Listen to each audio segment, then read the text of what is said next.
At a magnificent feast, King Ahasuerus's queen Vashti publicly refused his summons, an act that led to her immediate deposition by royal decree. A search commenced for a new queen, bringing the beautiful Jewish orphan Hadassah to the palace. Guided by her cousin, Mordecai, she concealed her heritage, was renamed Esther, and soon won the king's love, becoming the new queen of Persia. Mordecai meanwhile foiled an assassination plot against Ahasuerus, a heroic deed recorded in the royal chronicles. However, the peace was shattered when the arrogant official, Haman, was promoted. Mordecai, refusing to bow to Haman out of religious principle, incurred the official's wrath.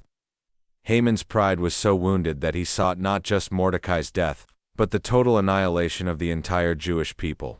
He secured a royal decree from the unknowing king, setting the stage for genocide across the vast Persian Empire.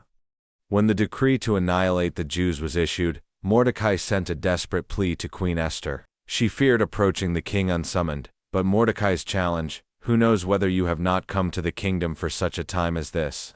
steeled her resolve. After a 3-day fast by the entire Jewish community, Esther bravely entered the king's presence. He spared her life and accepted her invitation to a private banquet, along with Haman.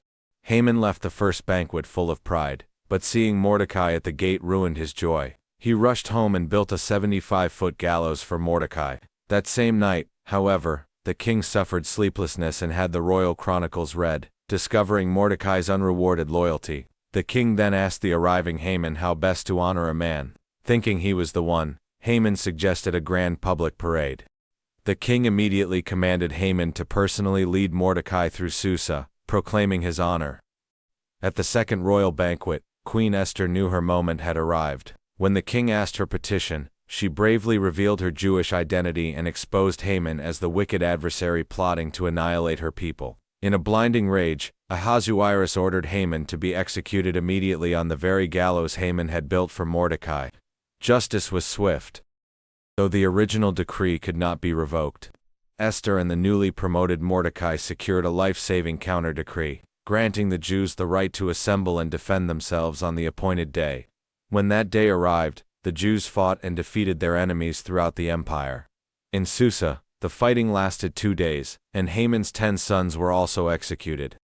In commemoration of this miraculous deliverance, the Jewish people established the annual Feast of Purim, named for the lots Haman had cast. Mordecai became the second most powerful man in the empire, ruling with integrity and always seeking the welfare of his people. Subscribe.